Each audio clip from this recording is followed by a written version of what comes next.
Everyone who thirsts, come to the waters. Come and eat.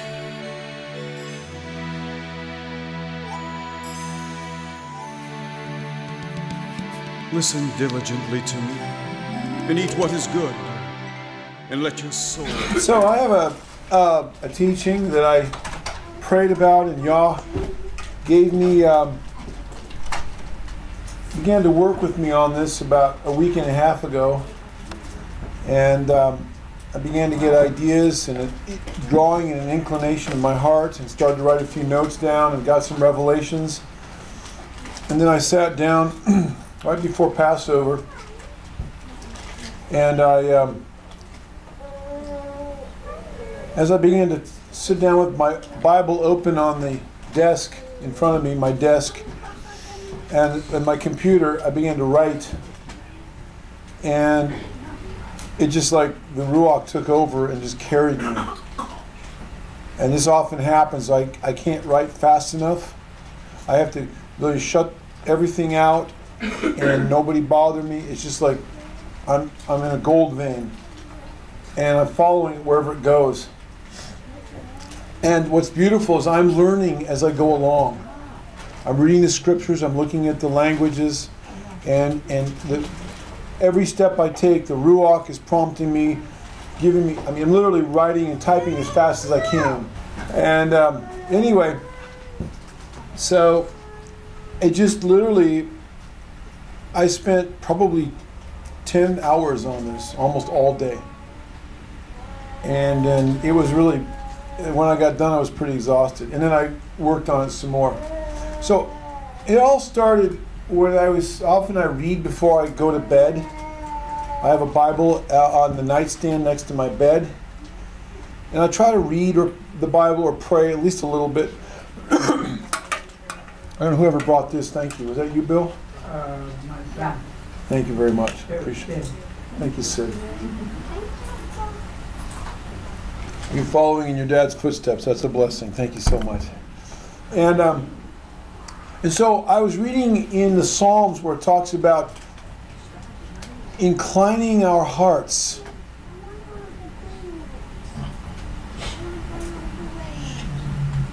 to obey or to serve or to worship Jehovah.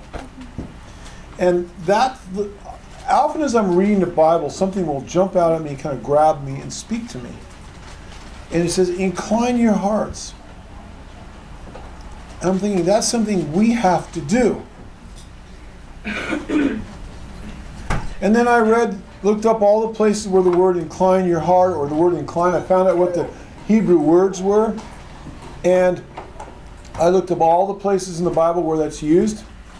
And then it showed where Elohim inclines his heart toward us. That's interesting. What's going on here? I want to understand. Who inclines their heart first? And what is the response? Does it's a chicken and the egg. Does he incline toward us or do we incline toward him? And so this got me going. And I thought about the place where David said, Lord, enlarge my heart. I think it's a different word, but I'm thinking, because that's what I'm constantly praying. Enlarge my heart. I want to know you. Give me a greater capacity to understand you and to love you, to obey you, to savor the things of Elohim and so forth and so on. Because we in our spiritual walks, we are going along and we hit up against glass ceilings where we don't feel like we can go any further, or we maybe don't even feel like going any further. We're happy in our comfort zone or whatever. Or we think we know everything there is to know, and it's like we know we don't, but we don't know how to get from here to the next level. So Lord, incline my heart, or enlarge my heart, take me to the next level. That's the cry of my heart. So it was out of that this entire study came that I'm about to give you, and I call it Incline Yourself to Yeshua. Now, the concept of inclining is not going to be readily apparent as I start this teaching, but we're going to get there. And I don't have the notes for this, but I am going to put this up on my my blog, all of my notes here. So I have a story to tell you. It's a beautiful story, and it's about you, and it's about me, and about a Creator who loves us more than we can even begin to comprehend. Let me first confess something personal.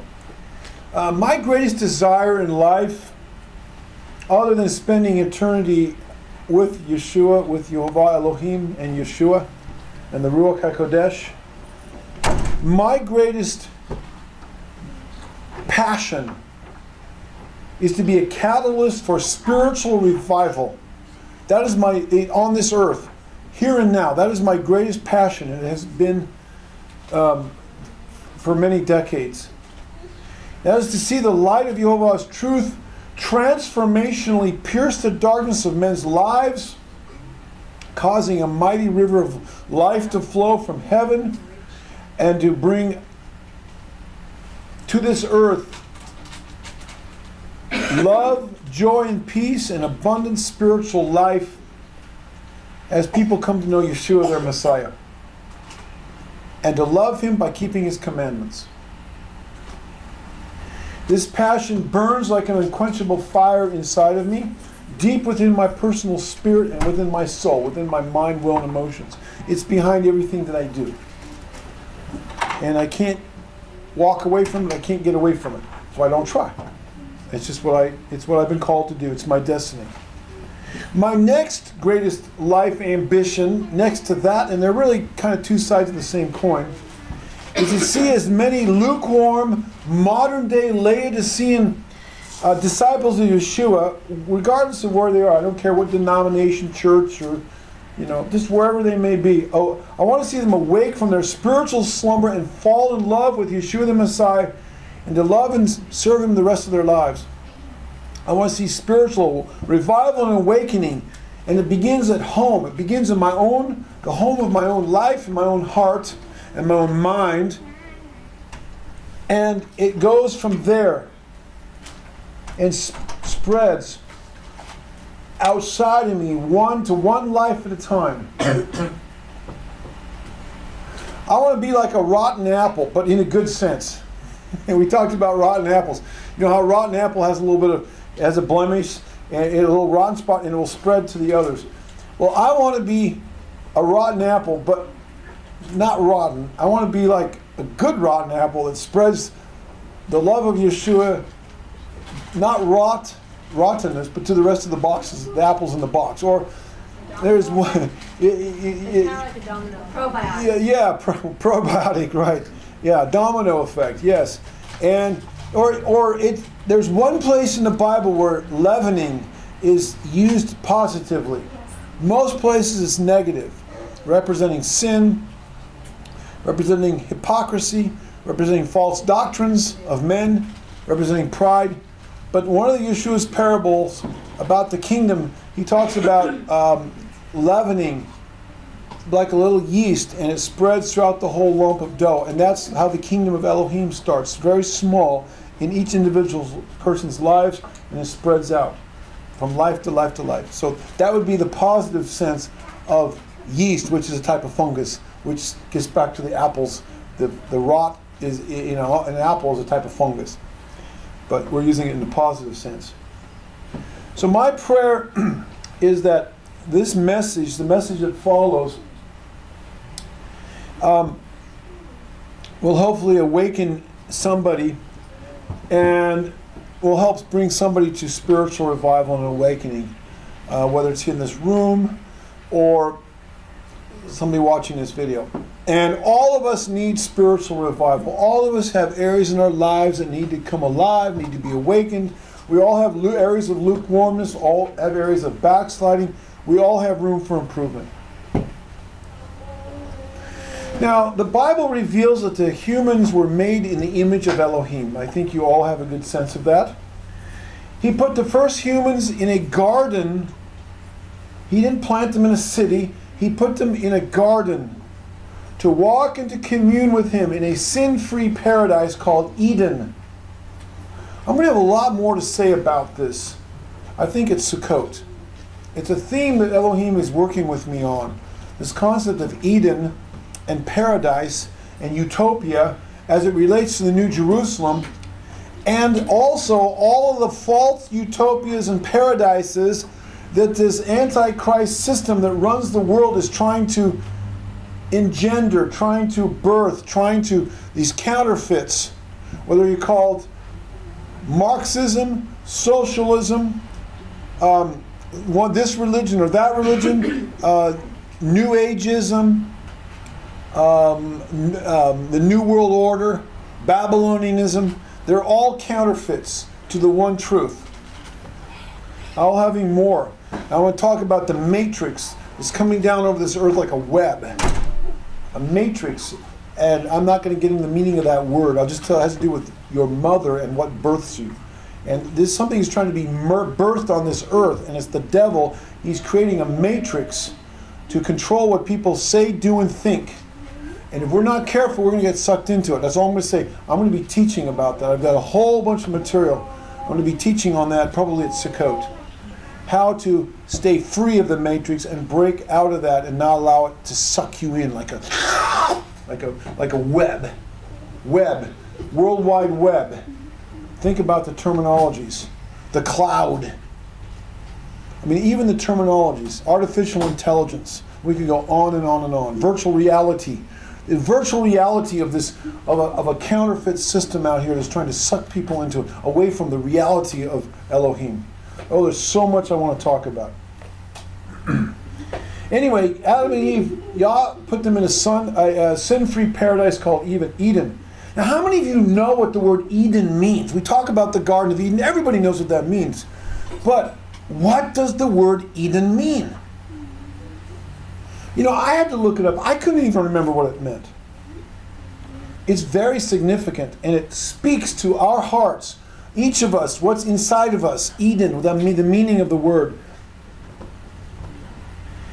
In the Hebrew, it literally means pleasure, delight, luxury, dainty, like dainties, luxurious dainties, and finery. The seventh-day Sabbath, which today is a weekly memorial of paradise lost. This weekly Sabbath commemorates Eden and commemorates the first Sabbath when Yah rested from his works. At the same time, both the Shabbat, the weekly Shabbat, and the Feast of Tabernacles memorialize a future time when there will be a paradise on this earth again. Eventually, the millennium, which isn't going to be exactly like a paradise because there's going to be wicked rebels, and Yeshua's going to have to rule them with a rod of iron. But it's going to be better than what we have now by a long shot. Satan is going to be in the bottomless pit for 1,000 years. But eventually, that's going to give way to the new heavens, the new earth, and the new Jerusalem, if our understanding is correct. So the Sabbath and the biblical festival of tabernacles points forward prophetically and memorializes the time in the future and the new Jerusalem. In the meantime, remembering the meaning of the word Eden, which is pleasure, delight, luxury, or finery, in the meantime, think about this now. The human desire for pleasure, delight, luxury, and for the communion with Elohim that Eden afforded is in our DNA. I don't know if it's literally in our DNA, but you could say in our spiritual DNA. I don't know much about DNA, but it's in our psyches. It's in us. Let me give you kind of an idea on this. What human, and explain what I mean. What human doesn't desire this greatly? Doesn't desire pleasure and luxury and delight? What human doesn't desire this greatly and works hard to achieve this state of existence? Many humans work nearly a lifetime so they can retire to their golden years and live off their investments and whatever pension they've managed to scrape together. To many, it is considered heaven on earth to spend their retirement years on earth playing golf, I'd spent a lot of time working on a golf course and around a golf course, so I see a lot of this. Traveling the world, partying with friends, working in their gardens, or just waking up late and sitting around. This is like heaven on earth for them, and they dream about being able to do this. The problem is that this humanist vision falls short and even shortchanges man of his highest destiny and purpose for which Elohim created him. Remember, humans were created in his image.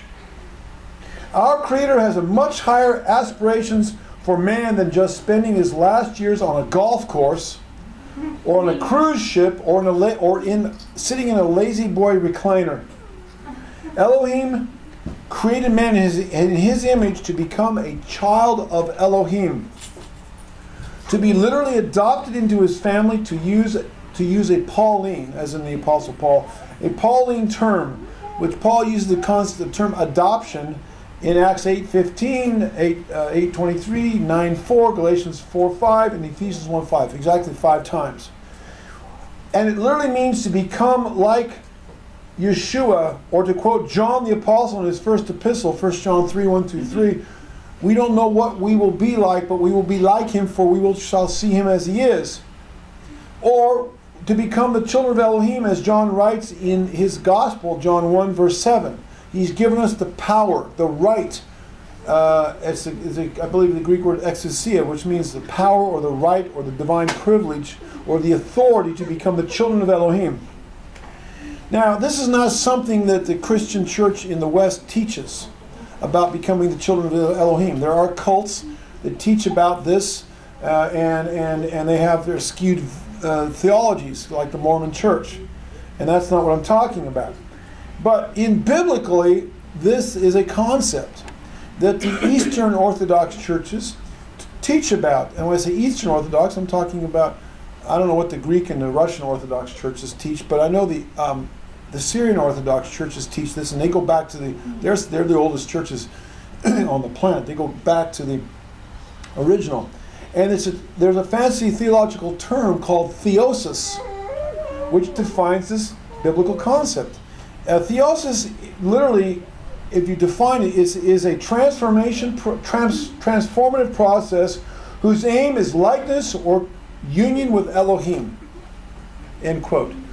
Quoting that off of Wikipedia under the article theosis. That's what we have been called to.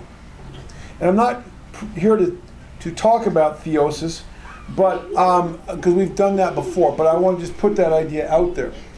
So, to quote Isaiah 64 verse 4, Elohim has really, really, really big plans for us. He really does. And we were birthed and put in a garden, a sin-free paradise. We'll talk about how we got kicked out of that garden, and he wants us to come into a garden eventually. Another garden called the New Jerusalem. Isaiah 64 verse 4 says, "For since the beginning of the world, men have not heard nor perceived by the ear, neither hath the eye seen, O Elohim, besides thee, what he hath prepared for him that waiteth for him." And Paul quotes this in same passage and paraphrases it in 1 Corinthians 2:9. "But as it is written, eye hath not seen, nor ear heard, neither have entered into the heart of man the things which Elohim hath prepared for them that love him." I don't know about you, but that gets me kind of excited. That helps me to understand that there is more out there than just this. Yes. A lot more. And I have faith and believe. I mean, look, that's the only thing I have can have faith in. As I've said before, am I going to have faith in the Democrats or the Republicans? Or in this president or that president? Or this governor or this mayor or that mayor? Or the United Nations, or this philosophy, or this religion, or this denomination, or this cult leader, or whoever, or whatever, or even in myself? How's that worked out for humanity for the last 6,000 years? Not too well. So, there really isn't anything else to have faith or hope in but the God of the Bible, Elohim. So I ask the question now, what has What has happened along the way? Why has man fallen so short in his attempt to attain this lofty destiny to which Elohim has called him?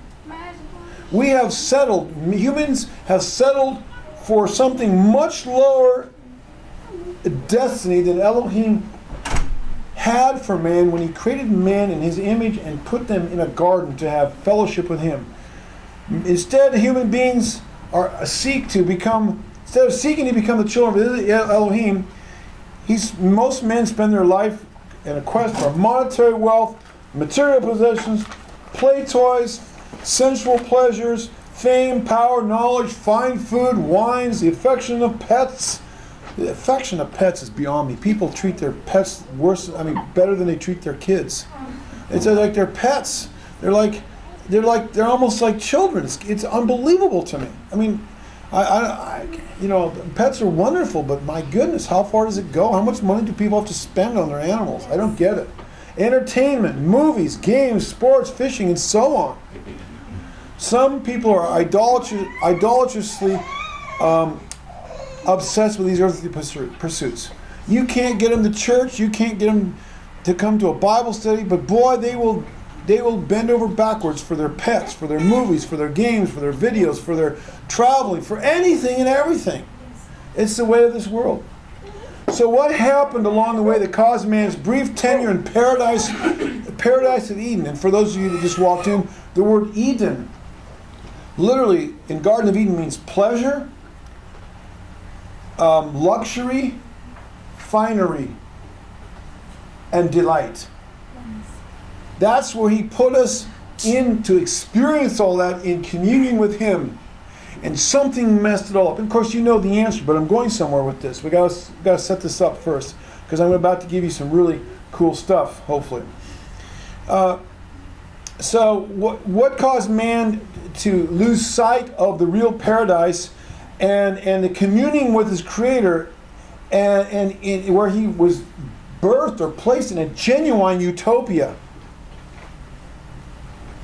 And instead, he's settled for a pseudo-utopia, some of the things I just mentioned, of his own existence. A pseudo-utopia, a counterfeit utopia.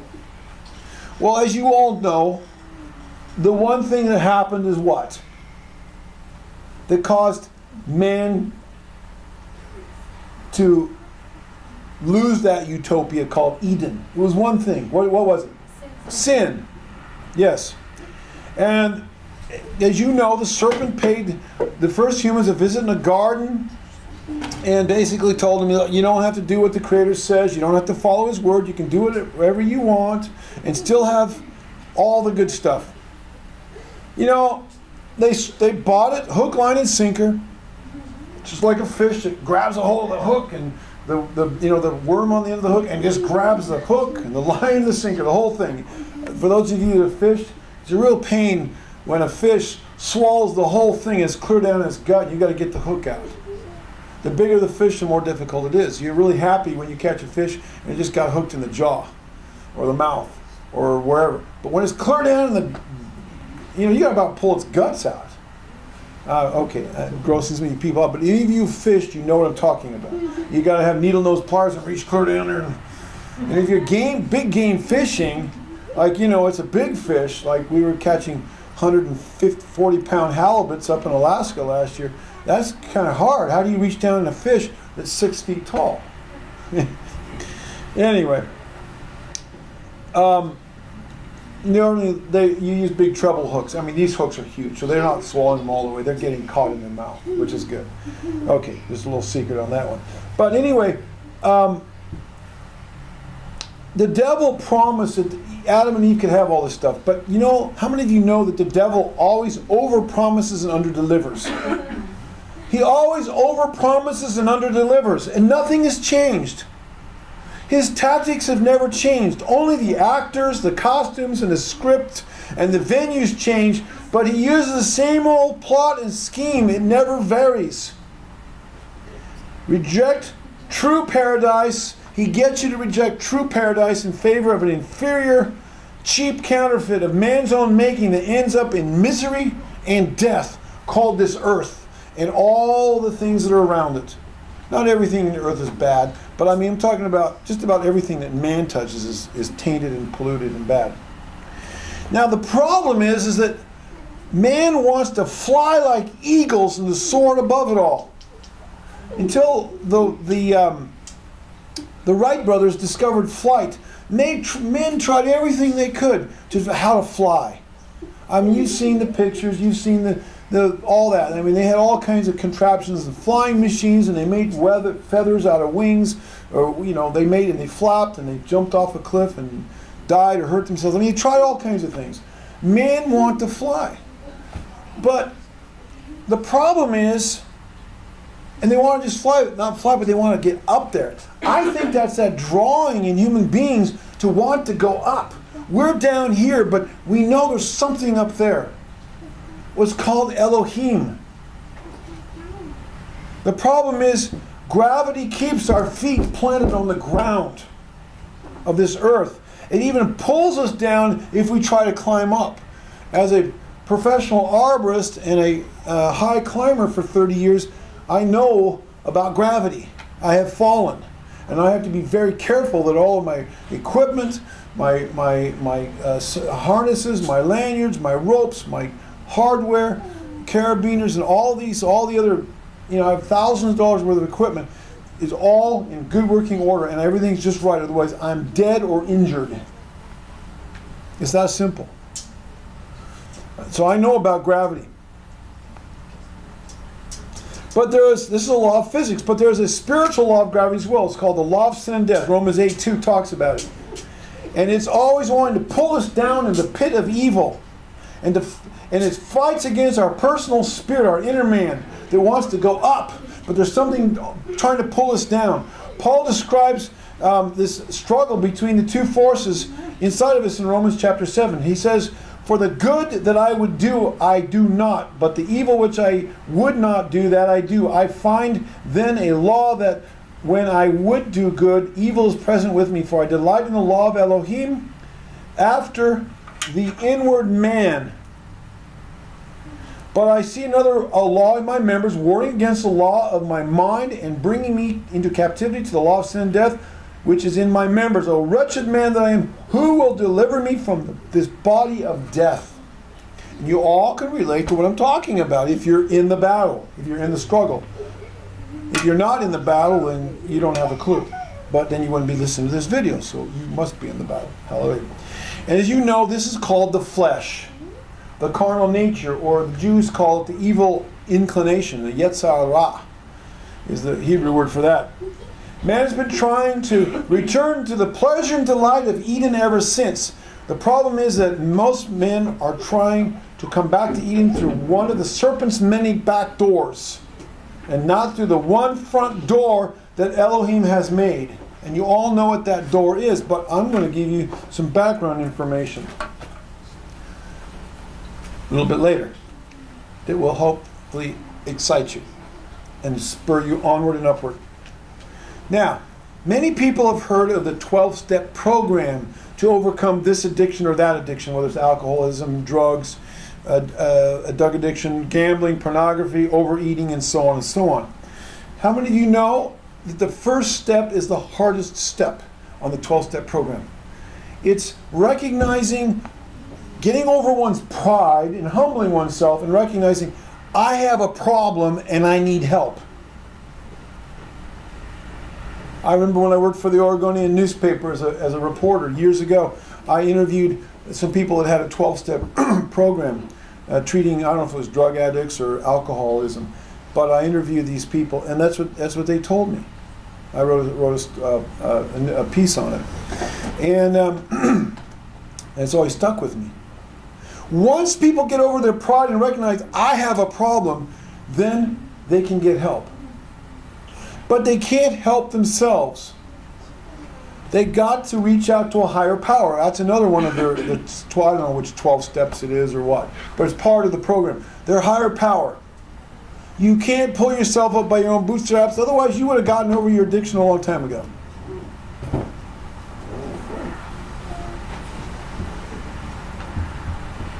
Once you admit you have a problem, then you can begin working on fixing the problem. But because of man's stubborn pride, very few people ever take the first step. They become enslaved to their addictions, convincing themselves that they're happy, blaming everyone and everything else for their problems. And it just perpetuates itself. But man can't save himself from his problems because spiritual gravity is too strong. It's always pulling him down. That's why I say, the urges of the flesh nature and his evil inclination and all the forces of the world and the devil around him, keeping him down. Meanwhile, he continues to blame other people for his liability. Instead of accepting his own liability, he blames other people for his problems. It never grows. That's why I say the next step in this 12-step program is reaching to a higher power. Yes. If men can overcome their problems individually and collectively, humanity would have already found the solution to the world's problems. But for thousands of years they haven't. That's why we still have diseases, wars, lawlessness, hatred, strife, lies, murders, thievery, immorality, and the list goes on. And it goes on unabated, these problems. Now, there is a front door back to paradise. A major clue to solving man's problems and bringing him back to Eden's paradise, or the Garden of Pleasure, is another way of saying Garden of Eden, that he longs for in his heart, is found in the book of Genesis. Here Jacob is blessing his 12 sons. And he makes an interesting statement in Genesis 49:18. I have waited for thy salvation. I have waited for thy salvation. How long have you, and I'm talking to not only people in this room, but people out there maybe watching this video. How long have you been waiting for some breakthrough in your life? For something big to happen? Something that will carry you to the next step in your destiny to become the you that you know is deep inside. Everyone is waiting for something more. They want to fly high. They know, like I say, it's in their DNA. The Garden of Eden is in our DNA. We want that which is missing, that we can't find. And human beings have all kinds of ways to try to artificially contrive that. But most people can't put their finger on what it is that they're longing for deep in their heart. That nothing will fill that void up. Nothing will satisfy. I'm reminded of what the Solomon wrote in Ecclesiastes 3 verse 11. Elohim has made everything beautiful in its time. Also he has put eternity in their hearts, except that no one can find out the work that Elohim does from the beginning to the end. He has put eternity in our hearts. We want to live forever. We don't want to die. The fear of death is the greatest fear there is. And all of human fears eventually go back to the fear of death. We've talked about that before. He has put eternity in our hearts. We know there's something more. We came from eternity and we have the potential to go to eternity. And again, as I quoted earlier, as Paul says in 1 Corinthians 2:9, as is written, eye hath not seen nor ear heard, neither have entered into the heart of man the things which Elohim hath prepared for them that love him. So our next clue about the front door that Elohim has created that we will take us back to Eden or forward to the new Eden, called the New Jerusalem, depending on your spiritual perspective, is to be found in the book of Exodus. The children of Israel just come out of Egypt. They've been set free after several generations of slavery. And ultimate and freedom and paradise seems only a few steps away, when suddenly the most powerful military force in the world, Pharaoh and his armies with all of these chariots, which were the tanks of the day, bears down on them and pins them between them and the Red Sea. They were between the devil and the deep blue sea. They had nowhere to go. They had no escape. They were pinned down. The Israelites cried out to Elohim for deliverance, and Moses, under the inspiration of the Spirit of Elohim, or the Creator, I should say, through Moses, declares, "Fear ye not," to the Israelites, "fear ye not, stand still and see the salvation of Jehovah, which he will show to you today. For the Egyptians whom you have seen today, ye shall see them again no more forever. Exodus 14:12. Have you ever been caught in a desperate situation with absolutely no way out?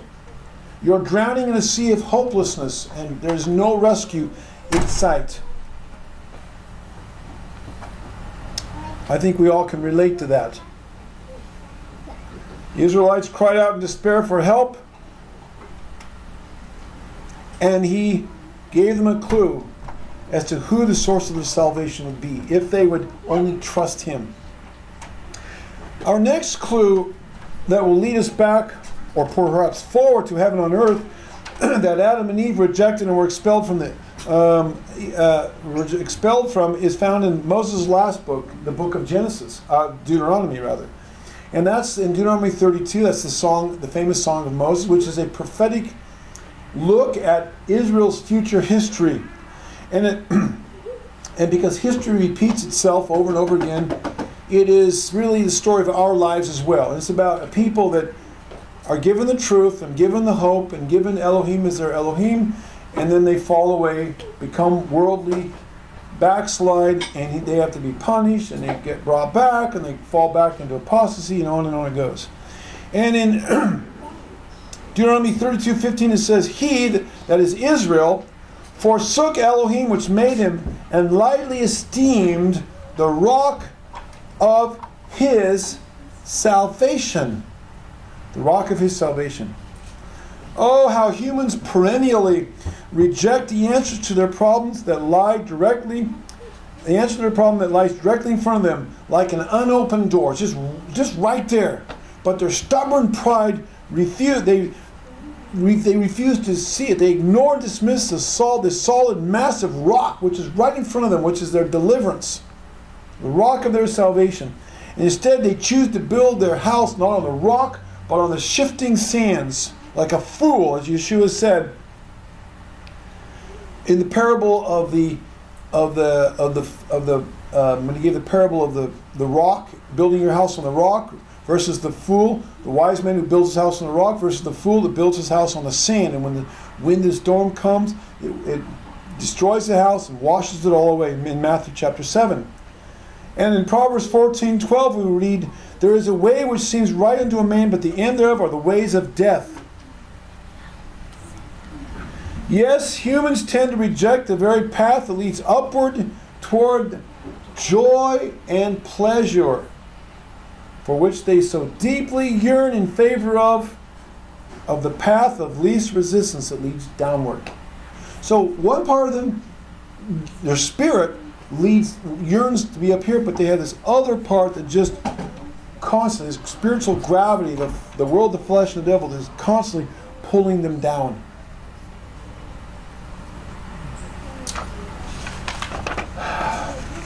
In our journey to find the path back to the garden of pleasure or delight, or forward to it, if we keep in mind the concept of the New Jerusalem, we next come to Job. Now, Job appears a little bit later in the Bible, but many scholars consider it to be the oldest book in the Bible, even written before Moses penned Genesis and the other books of the Torah. And Job had it all. He had wealth, fame, power, respect, and a large family. He was living a dream, even by today's standards. And one day, however, he lost it all.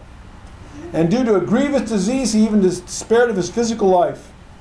Out of the midst of this horrendous plight, he declared, Though he slay me, yet will I trust in him, Elohim, but I will maintain my own ways before him. He also shall be my salvation. Job 13:16. He shall be my salvation. You know, nobody has the ability to control the day of their birth or the day of their death. No one can predict what will happen in their future during the course of their life, good or bad. Job had it all. He was the living reality of this. No amount of wealth, power, or fame can protect a person from the uncertain twists and turns of life, which unceremoniously come upon him. And Job was learning this lesson the hard way. There may come a day when we're on our deathbed like Job, whose life was stripped bare, and he had nothing left but a negative wife who told him to curse God and die, and 3 blabbermouth fools for friends.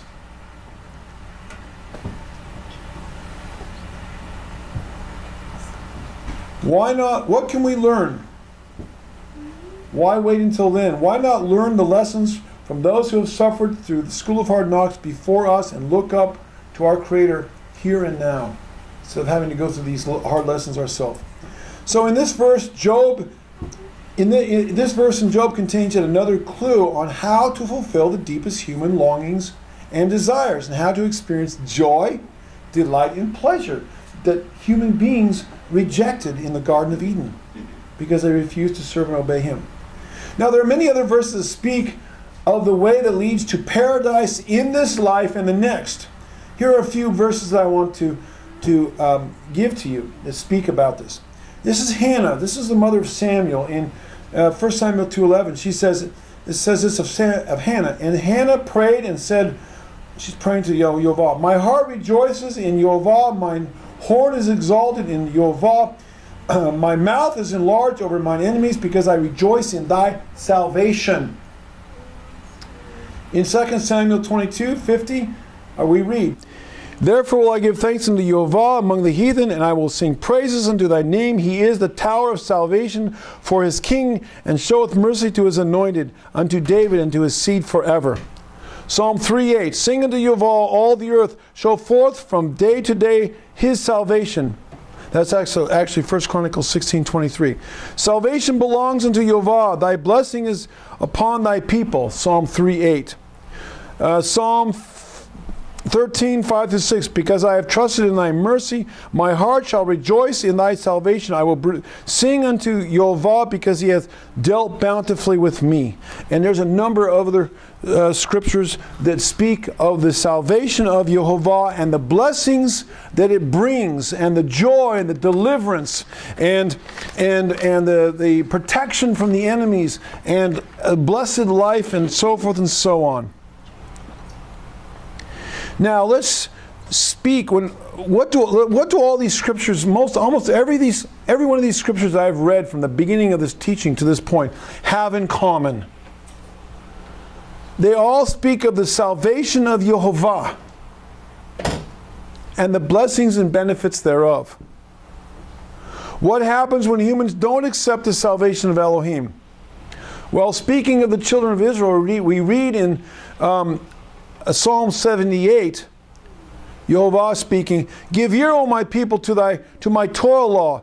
Incline, here's our incline your ears to the words of my mouth, for he established a testimony in Jacob and appointed a law, or a Torah, in Israel, which he commanded our fathers, that they should make them known to their children, that the generations to come might know them, even the children which should be born, who should arise and declare them to their children, that they might set their hope in Elohim, and not forget the works of Elohim, but keep his commandments, and might and not be as their fathers. Basically, what this goes on to say, it's a long, but the children of Israel had the truth revealed to them. They rejected it because their hearts were hard, and punishment and difficulties came upon them because they rejected the laws and the Torah of Elohim. They chose to go the way of the world, and they chose to provoke him in the wilderness. They chose to rebel against Elohim, and as a result, the older generation was not able to go into the promised land, or that would be their Eden, or their place of joy, their place of pleasure. Folks, let's be honest about it. That's you and me that the psalmist here is talking about. We all have struggled with disobedience and hardness of heart. We're always pointing the finger at the other guy. But if we're going to get back to Eden, we've got to take a long look in the mirror. What should be our response to Elohim's strong, rebuking admonitions about his wayward children who have strayed from him? In Psalm 80, verses 1-3, we read, give ear, O shepherd of Israel, thou that leadest Joseph like a flock, thou that dwellest between the cherubim, Shine forth before Ephraim and Benjamin and Manasseh. Stir up thy strength and come and save us. Turn us again, Elohim, and cause thy face to shine, and we shall be saved. Save us. Save us is the same word as salvation. Save us. That should be the cry of our hearts. So when are we going to come to the end of ourselves and cry out like this? We read in Psalm 88, Yehovah Elohim of my salvation, I have cried day and night before thee. Let my prayer come before thee. Incline thine ear unto my cry. For my soul is full of troubles, and my life draweth nigh unto the grave. I am counted with them that go down to the pit. I am as a man that hath no strength, free among the dead, like the slain that lie in the grave, whom thou rememberest no more, that they are cut off from thy hand. Thou hast laid me in the lowest pit, in the darkness, in the deeps. Thy wrath lieth hard upon me, and thou hast afflicted me with all thy waves. How many of you have been in places like this? Or how many of you are headed into a place like this? And you've allowed the evil one to say, my sin isn't that bad. I'm a pretty good guy. I'm a pretty good gal. You know, I believe in Jesus. I believe in God. Do I fear him now? Do I really go out of my way? No, but I go to church, or I, whatever, say amen when somebody prays at the dinner or whatever. That doesn't cut it. The devils fear and tremble. They believe and they fear and tremble, which is more than a lot of people do. No, we got to cry out. Now, let's unlock a deep mystery. So what does nearly every Bible verse quoted to this point in the teaching have in common? As I said, it's the word salvation. And every place where I've quoted the word salvation, guess what it is? It's Yeshua. That's how you say Jesus in Hebrew. Yeshua. Every place where we've read the word salvation, it's Yeshua. But there's more. There's more. This is where it gets exciting. Not only is the word salvation Yeshua, but it is translated 65 times in the King James Version as salvation, 4 times as help, and as deliverance, and 3 times as health, and also as to save, and health, and welfare. But there's more. I don't know if this is just coincidence, but I stumbled on this as I was doing research. The name Yeshua occurs how many times in the New Testament? I mean in the Tanakh or the Old Testament. Anybody want to guess? You might say, 77 times? 613. It's better than that. 78 times. 7 is the number of perfection and completion, and 8 is a number of new beginnings and eternity, biblically speaking. Whoa! I just stumbled on that one.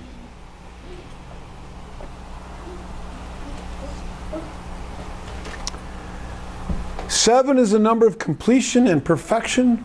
Yeshua is our complete perfection, the one who brings us into complete oneness with Yehovah and is our righteousness and paid for our sins. He lived a perfect sin-free life.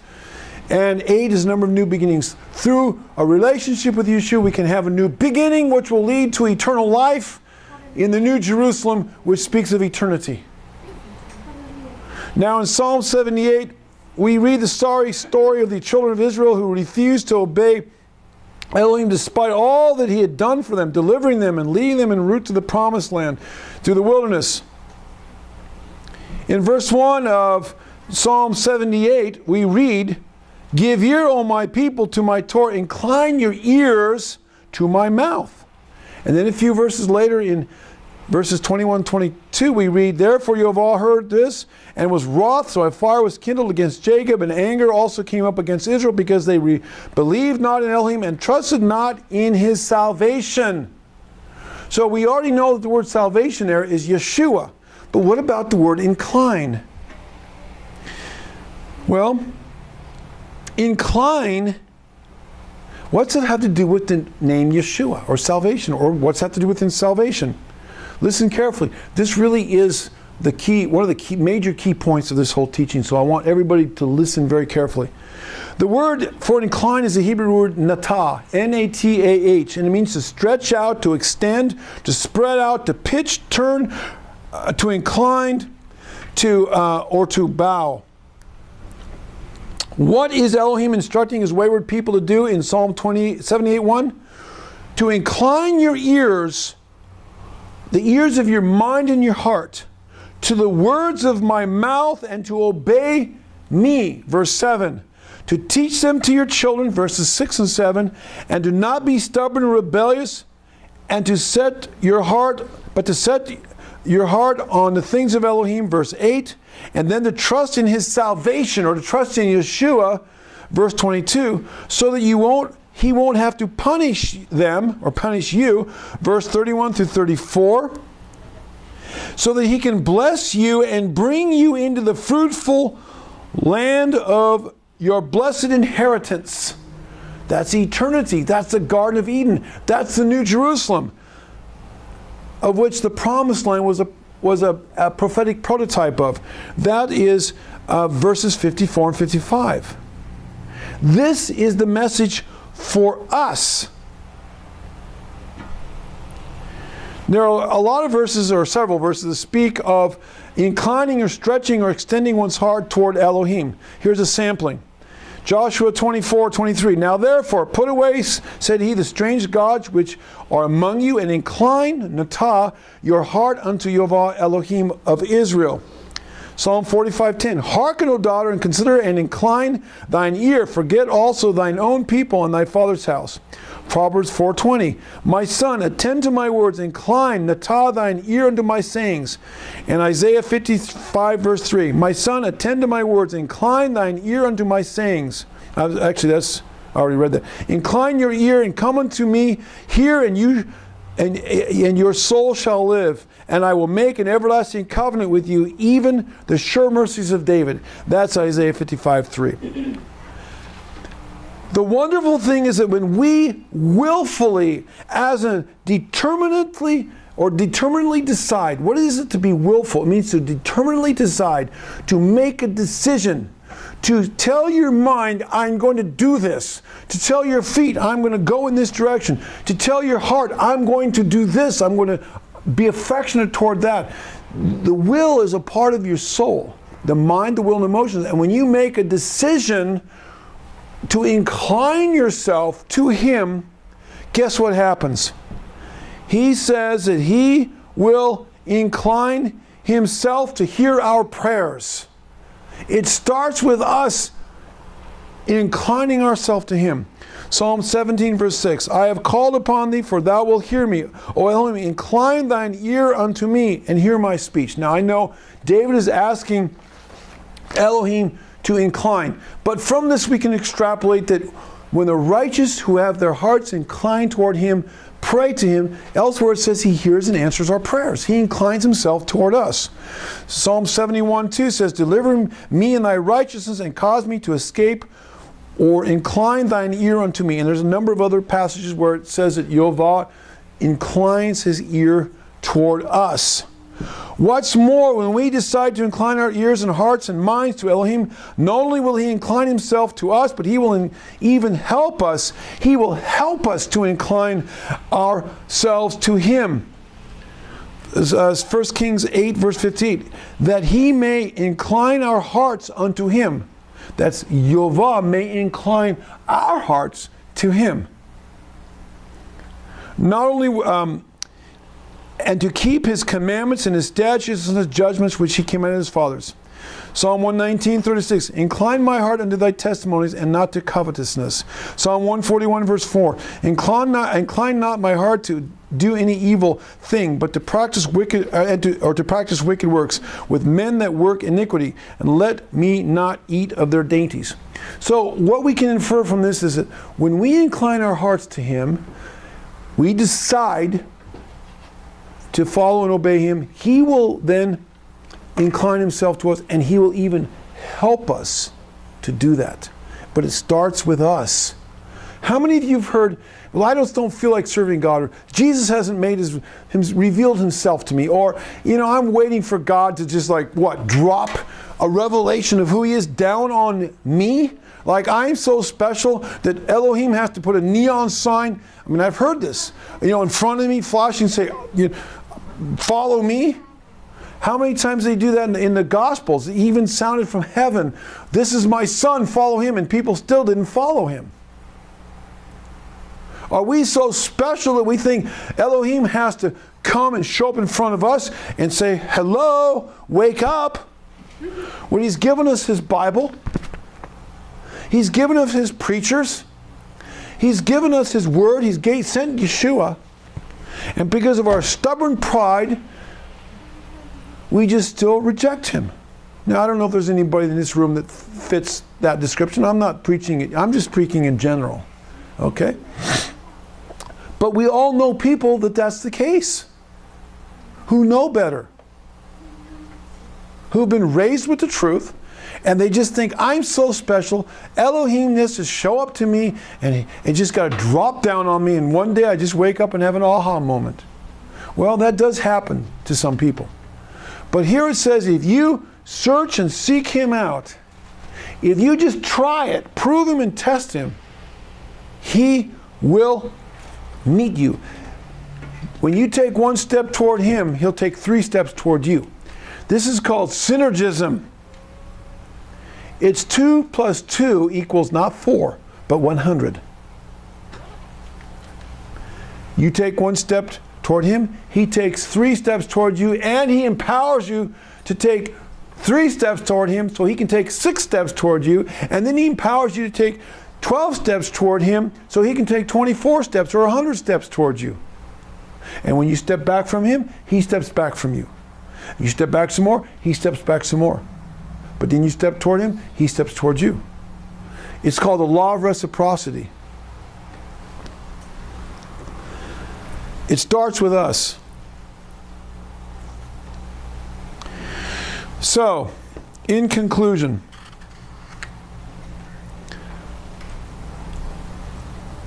what happens when one inclines one's heart and mind toward Elohim?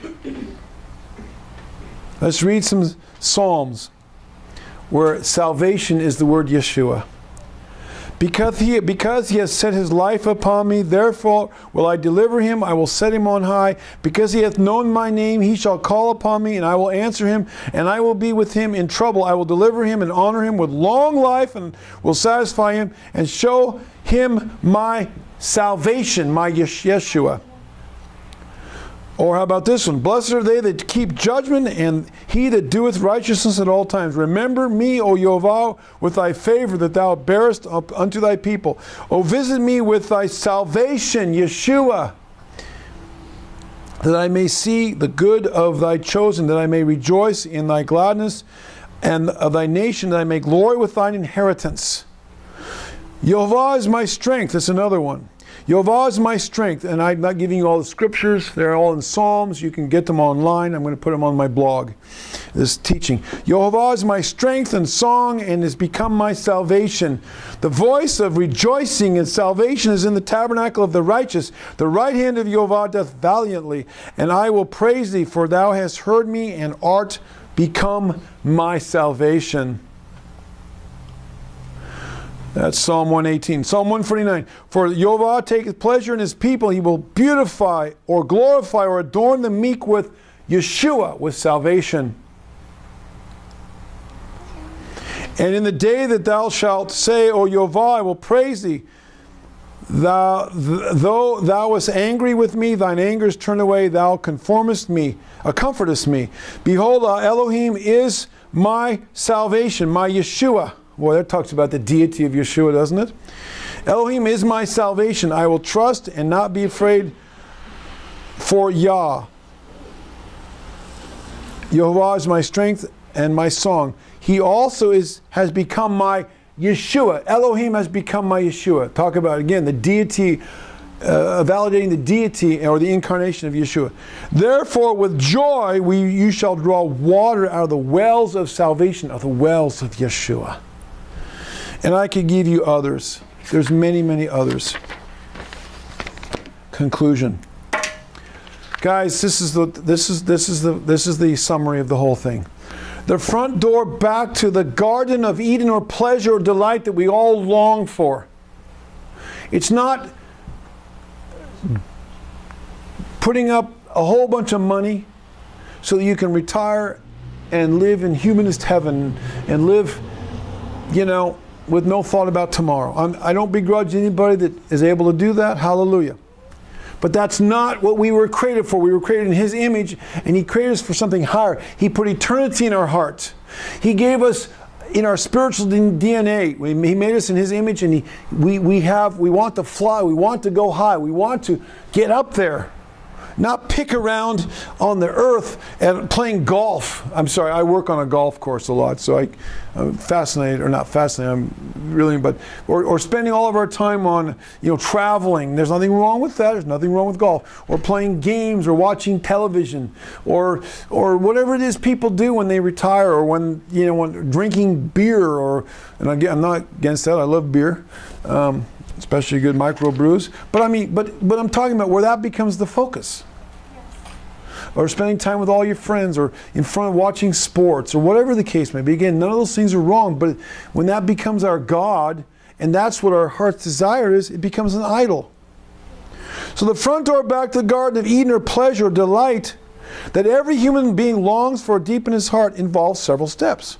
First, we have to admit that what God has kicked out of paradise in the first place. Like the first step in a 12-step program, we have to own the fact that we have a problem. That problem is called sin, rebelling against Elohim's instructions. Next, we have to repent of our sins, which is the source of the problem. Next, as an act of our will, as a determinate aspect of our determination, we have to incline our heart to Elohim. We have to do that. Nobody else can do it for us. We have to do that. And we have to continually be inclining our hearts, because we're constantly falling back and getting discouraged and getting lukewarm, and we have to force ourselves, and then He will help us. So this is an ongoing thing, just inclining the heart. Next, we have to accept Jehovah Elohim's deliverance, or salvation, from our helpless plight. That salvation is Yeshua. He is the door that each person has to go through to get back, or more quickly, forward to Eden, which is Utopia. The Utopia, the pleasure, the delight that everybody longs for. And most people spend most of their time settling for counterfeits, or for pseudo Edens, or things that are much lower. Finally, Yeshua is the pathway, or the river of life, that will lead us to the Father in heaven and to His paradise that He has prepared for those who love Him and obey Him the rest of life. This message is not just for the unsaved, but for the backslidden and the lukewarm as well. I hope this has blessed you. I hope that this has got you to thinking.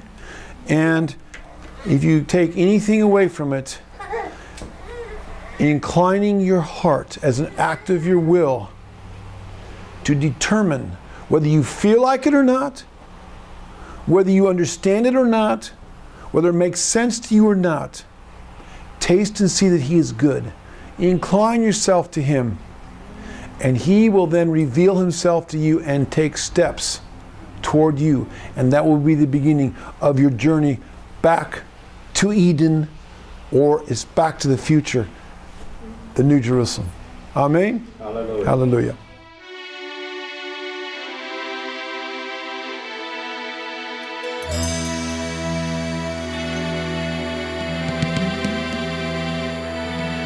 Come, everyone who thirsts, come to the waters. Come and eat.